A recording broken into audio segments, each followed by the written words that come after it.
باش کۆتایی هاتنی جەنگی جیهانی یەکەم و دووەم و هەستانەوە و دووبارە بنیادنانەوەی جیهان ڕێکخراوە نێو دەوڵەتی و ئاشتی پارێزەکان هەوڵی زۆریان بۆ دووبارە نەبوونەوەی هیچ جەنگێکی هاوشێوە خستۆتە گەڕ.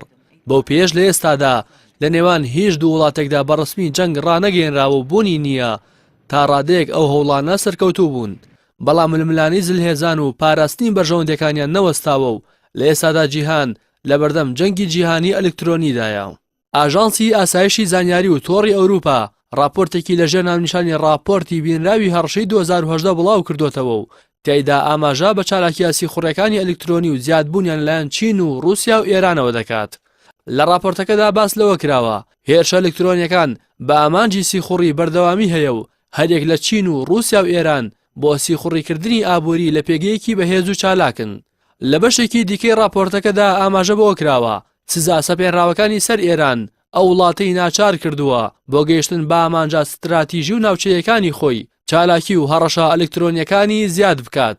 هاوکات بنیامین ناتانیاهۆ سەرۆکوەزیرانی ئیسرائیل لە میانی کۆنفرانسێکی تایبەت بە تەکنەلۆژیای ئەلکترۆنی کە لە تەل ئەبیبی پایتەخت ساز کرا ڕایگەیاند ئێران هەموو ڕۆژێک هێرشی ئەلکترۆنی دەکاتە سەر وڵاتەکەی. لەلایەکی ترەوە کۆتایی ساڵی ڕابردوو ویلایەتە یەکگرتوەکانی ئەمریکا ئاشکرای کرد دوو هاکەری چینی زانیاری ئەلکترۆنی زیاتر لە 45 کۆمپانیای تەکنۆلۆژی ئەمریکایان دزیوە و تایبەتمەندی و داتای نهێنیان لە هێزی دەریای و ئاژانسی فڕینناسی نیشتیمانی و بەڕێوەبەرەتی بۆشایی ئاسمان کە بە ناسا ناسراوە دزە پێکردووە. ڕێککەوتی 6 مانگی حوزەیرانی ساڵی ڕابردووش هاکەرەکانی حکوومەتی چین هێزی دەریایی ئەمریکایان هاک کرد و چەندین زانیاری هەستیاریان دزە پێکرد.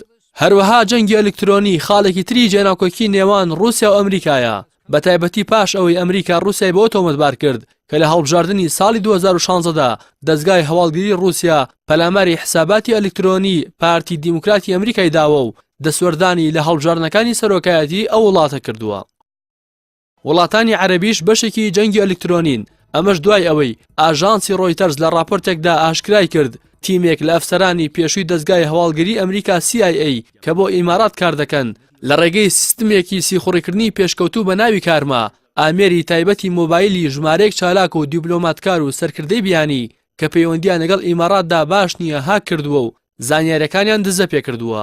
بازرگانانی بواری جەنگی ئەلکترۆنی ئاماژەیان بۆ کردووە بەهۆی ئەوەی توانای هاکردن و دزە پێکردنی زانیاریەکانی مۆبایلی جۆری ئایفۆنی هەیە کە یەکێکە لە بەرهەمەکانی کۆمپانیای ئەپڵ و بەراورد بە بەرهەمی کۆمپانیەکانی سامسۆنگ و هواوی خاوەن سکیورێتێکی بەهێزترە خواست لەسەر سیستمی کارما زیاتر دەبێت. سیستمی بانکەکان، یەکە سەربازیەکان، وزەی ئەتۆم، وزەی کارەبا، خزمەتگوزاری بازاڕکردن، فڕۆکەوانی، پەیوەندیە تەلەفۆنیەکان، هاتوچۆ و گواستنەوە گەیاندن و هەموو خزمەتگوزارەکانی تر بە ئینتەرنێتەوە گرێدراون. ئەمانە هەمیشە مەترسی هێرشیان لەسەرە و دەتوانێت جەنگێکی جیهانی ئەلکترۆنی بەرپا بکات.